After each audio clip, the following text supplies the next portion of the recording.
मियां नवाज शरीफ साहब 21 अक्टूबर को पाकिस्तान आते हैं, मीनारे पाकिस्तान नहीं जा सकते for the sake of argument. Pakistan Muslim League Noon को फायदा होगा या नुकसान होगा? आपने जो पहला सवाल किया था, मैं उसके सवाल के अंदर ही आपके इस सवाल का भी जवाब शायद आ गया था। सही। मैं ये अर्ज कर रहा था कि मियां साहब जब आएंगे तो ऑब्वियसली अगर किसी अदालत में उनको रिलीफ नहीं मिलता तो at the end of the day उनको सरेंडर करना पड़ेगा। आपने माजी में देखा होगा कि जब मियां साहब को अदलिया ने सरेंडर करने के लिए कहा था और वक्त दिया था तो मियां साहब खुद जाती तौर पे अपने साथ खुद वो जेल तशरीफ ले गए थे। तो इससे ये साबित होता है कि मियां साहब ने कभी भी अनलॉफुल एक्ट नहीं किया। मियां साहब ने कभी भी गैर कानूनी या अदलिया के खिलाफ या अदलिया को हुक्म के खिलाफ कभी कोई इक़दाम नहीं किया। और ये आप ध्यान में रखें कि जब मियां साहब तशरीफ लाएंगे, अभी बहुत दिन है। अब मसला ये पता है मसला क्या है? मसला हमारा ये है कि हम बहुत जल्द फैसले कर लेते हैं, बहुत जल्द अपना फैसला सादर कर देते हैं। बिल्कुल। अब ये कुछ हो जाएगा। हम लोग वक्त का इंतजार नहीं करते। ठीक हो गया। अभी हमें इंतजार करना चाहिए। देखिए अभी आज आपके सामने तारीख है 6। इसका मतलब है कि आपके पास अभी 15 दिन है। 15 दिन में अदालतों से इतना जल्दी रिलीफ मिल जाएगा शेख साहब? मैं वही गुजारिश कर रहा हूँ ना कि अब ये आप जरा ज़हन में रखें कि अब अदालतों का वो हालात नहीं है जो बंडियाल था। बंदियाल साहब चीफ जस्टिस थे। बंदियाल साहब थे तो उस वक्त जो हालात थे वो तो आपके सामने ही है।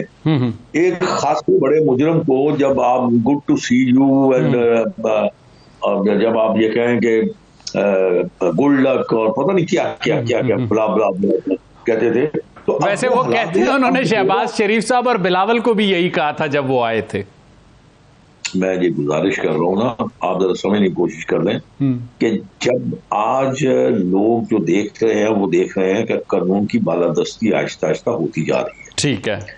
अब ये भी कोई हिडन सीक्रेट तो रहा कोई नहीं कि मियां साहब को बाकायदा प्लान के तहत सजा दी गई, प्लानिंग उनको सियासत से बाहर रखा गया और जो सजा के काबिल केसेस नहीं थे उसमें सजा दी गई।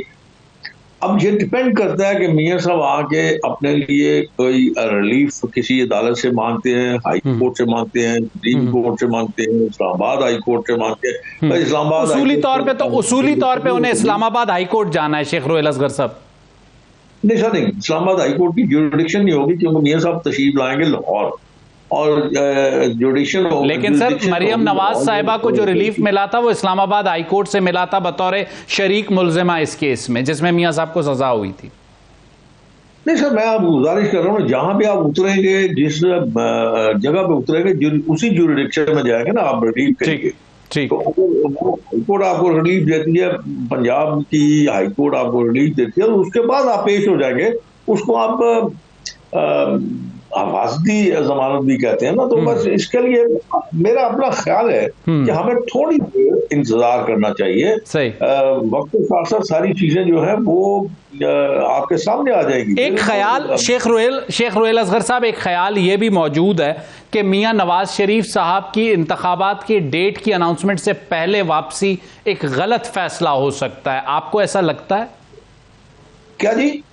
मियां नवाज शरीफ साहब के जो वापसी का फैसला है, इंतखाबात की तारीख के ऐलान से कबल उनकी वापसी एक गलत फैसला हो सकता है, ये एक ख्याल मौजूद है। नहीं नहीं, ये बस वो लोग हैं जो बस मैं अब उनके लिए कुछ कह नहीं सकता। हर किसी की अपनी अपनी सोच है, पता नहीं वो किस तरह सोचते हैं। अच्छा चलें, इसको आगे बढ़ा के सिर्फ एक सवाल आपसे ये करना चाहूंगा। पाकिस्तान मुस्लिम लीग नून की जो 16 माह की कारकर्दगी थी, पाकिस्तान पीपल्स पार्टी उसकी जिम्मेदारी नहीं ले रही, बाकी इत्तेहादी जमातें नहीं ले रही। 16 माह की कारकर्दगी की बुनियाद पर शेख रोहेल असगर या उनकी जमात के पास ऐसा क्या है कि वो अवाम के पास जाएं और उन्हें बताएं कि 16 माह में हमने ये किया है, हमें अगली बार दोबारा आप वोट दें? देखिए मैं आपको गुजारिश करूं कि खैर मैं ज़्यादा समझ तो नहीं सका आपके सवाल को, लेकिन जो मेरे समाज तक बात पहुंची है वो तो यही है कि आप शायद ये पूछना चाह रहे हैं कि उनके पास कौन सी ऐसी बात है जिससे वो आवाम को ये समझा सकेंगे। ये आप ध्यान में रखें कि हर किसी शख्स का, हर लीडर का एक अपना माजी होता है। उस माजी पे लोग काफी ज्यादा मुतमिन होते हैं, काफी ज्यादा इम्प्रेस होते हैं, कन्विंस होते हैं। मियाँ साहब का भी एक माजी है जिसके अंदर आप देखेंगे कि जब वो अब देख लीजिए कि 2013 में जब मियाँ साहब प्राइम मिनिस्टर बने थे या उससे पहले जो तकरीरें करते थे, उसमें भी उन्होंने आवाम से ये वादा किया था कि मैं ये मसाइल जो है इनको एड्रेस करूंगा और इंशाल्लाह इनका हल निकाल लूंगा। और अल्लाह ने उनकी मदद की और उसमें कामयाब हुए।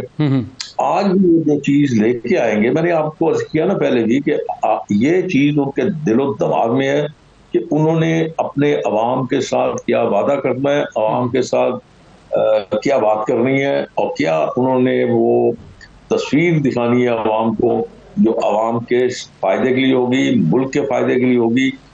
क्योंकि अब इस वक्त जो है वो बहुत ज्यादा बड़े बड़े चैलेंजेस हैं और सबसे बड़ा चैलेंज जो है तो वो अपने इस मुआशरे में जो मुआशरा आपने तकसीम कर दिया था, उस मुआशरे को दोबारा यकजा करना, उसमें अदम बर्दाश्त आ गई थी। तो शेख साहब उसके लिए तो मफाहमत का बयानिया चाहिए। मियाँ साहब जो बयानिया लेकर आने की कोशिश कर रहे थे, शहबाज साहब ने किसी हद तक उन्हें रोका, वो तो फिर वही जिसे कहते हैं एक कन्फ्रंटेशन की सी सिचुएशन थी। जो बात आप कर रहे हैं कि इस वक्त सियासी माहौल को बेहतर करने की जरूरत है, मुल्क का जो माहौल ओवरऑल है उसे थोड़ा कूल डाउन करने की जरूरत है, वो तो मफाहमत का फॉर्मूला लगता है। बजायर मियाँ साहब मफाहमत वाले लगते नहीं है।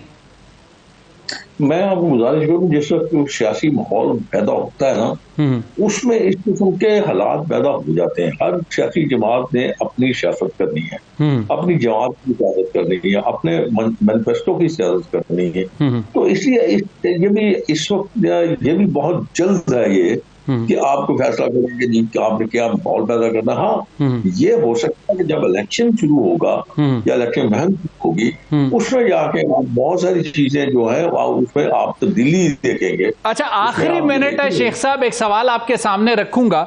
अगर इंतखाबात होते हैं जनवरी में, पाकिस्तान मुस्लिम लीग नून लीड भी कर लेती है, वजीर आजम नवाज शरीफ होंगे, शहबाज शरीफ या कोई तीसरा नून लीगी?